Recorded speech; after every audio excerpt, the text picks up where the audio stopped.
मंत्री माणिकराव कोकाटेंविरोधात अटक वॉरंट जारी। कोकाटेंना कोणत्याही क्षणी अटक होण्याची शक्यता। सदनिका गैरव्यवहार प्रकरणी कोकाटेंचा पाय खोलात। माणिकराव कोकाटेंवर अटकेची टांगती तलवार कायम। न्यायालयाकडून तातडीच्या सुनावणीस नकार। 19 डिसेंबरला होणार सुनावणी। माणिकराव कोकाटेंना कधी अटक होण्याची शक्यता। माणिकराव कोकाटे सध्या लीलावती रुग्णालयात दाखल। धनंजय मुंडेंनी दिल्लीत अमित शहांची भेट घेतल्याची जोरदार चर्चा। धनंजय मुंडेंची मंत्रिमंडळात वापसी होण्याची चर्चा। कोकाटेंचं मंत्रिपद धनंजय मुंडेंना मिळण्याची शक्यता।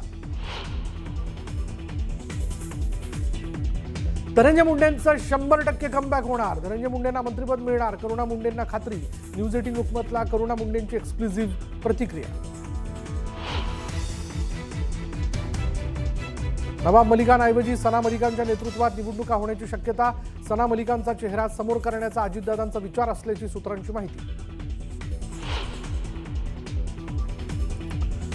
वाल्मिक कराडचा जामीन अर्ज औरंगाबाद खंडपीठानं फेटाळला। बीडच्या मस्साजोगचे सरपंच संतोष देशमुख हत्या प्रकरणी केला होता जामीन अर्ज।